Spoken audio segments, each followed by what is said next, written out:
En Gambie, certains regrettent le départ de Yahya Jammeh, l'argent circulait.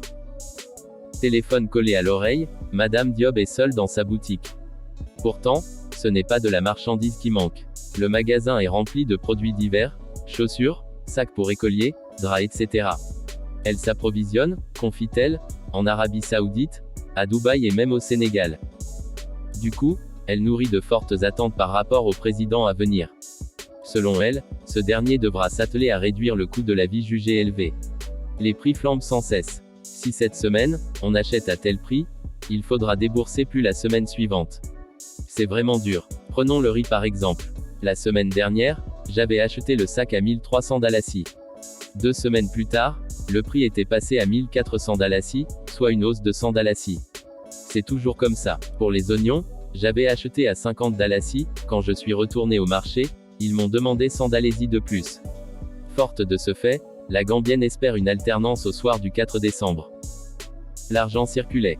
Regrette-t-elle pour autant l'époque Yahya Jammeh? Elle hésite longtemps. Pour dire vrai, Yahya Jammeh avait son utilité. À son époque, il n'y avait pas autant d'agressions et de banditisme. De ce point de vue, j'ai vraiment sa nostalgie. Par contre, elle reconnaît que c'est sous le règne de l'actuel président, Adama Barrow, que la démocratie est plus perceptible. Sous Yahya Jammeh, la liberté d'expression n'était pas respectée. Il faut le dire aussi, concède-t-elle. 2 seaux, un tenu dans chaque main, Binta Sonko dégouline de sueur. De noir vêtue, à 13 heures passées, elle a quitté Kotou.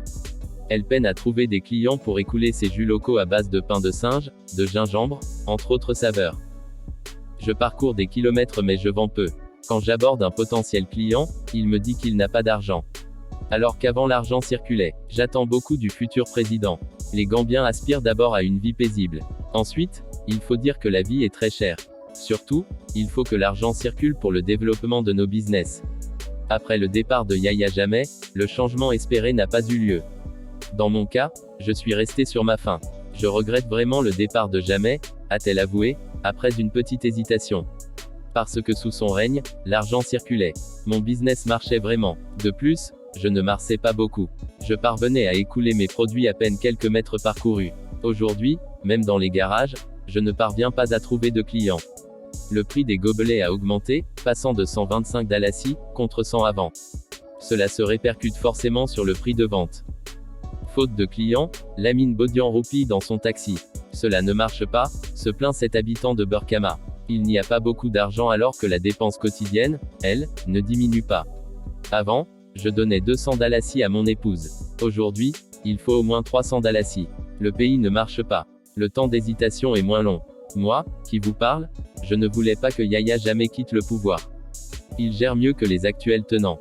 Avant, j'avais des recettes tournant entre 400 et 500 dalasi. Aujourd'hui, mes recettes varient entre 150 et 200 dalasi. C'est peu, parce que j'ai une épouse et 3 enfants à nourrir. Si seulement, on pouvait remonter le temps. C'est comme si Kadi Bodian et Fatou Seydi, 2 copines trouvées attablées au The Kitchen Restaurant, s'étaient passé le mot. Non, non, ont-elles rétorqué à l'interrogation sur le départ de l'homme de Canillet. Il faut relever qu'entre-temps, la première qui s'activait dans le tourisme, a perdu son emploi depuis 2018. La Covid-19 est passée par là. Mais celle qui s'est reconvertie dans le business en veut beaucoup au gouvernement en place. Elle est catégorique, Yahya Jammeh aurait pris des mesures plus hardies. Vous ne savez pas à quel point je regrette qu'il soit parti. Si seulement, on pouvait remonter le temps. Mais, son seul problème, c'est qu'il n'acceptait pas la liberté d'expression. Abordant le coût de la vie, cette amatrice de pain regrette la hausse notée sur le prix de la miche. Avant, je l'achetais à 6 dalasi. Aujourd'hui, le prix est de 10 dalasi. Parlons du transport, je dépense 10 dalasi contre 8 auparavant. L'état des routes laisse aussi à désirer. On peut rester une journée sans électricité. Des quartiers vivent des jours sans eau. Selon elle, l'économie est gérée par des investisseurs étrangers. La plupart des hôtels et restaurants appartiennent aux étrangers dont les Libanais. Très peu de Gambiens ont cette possibilité.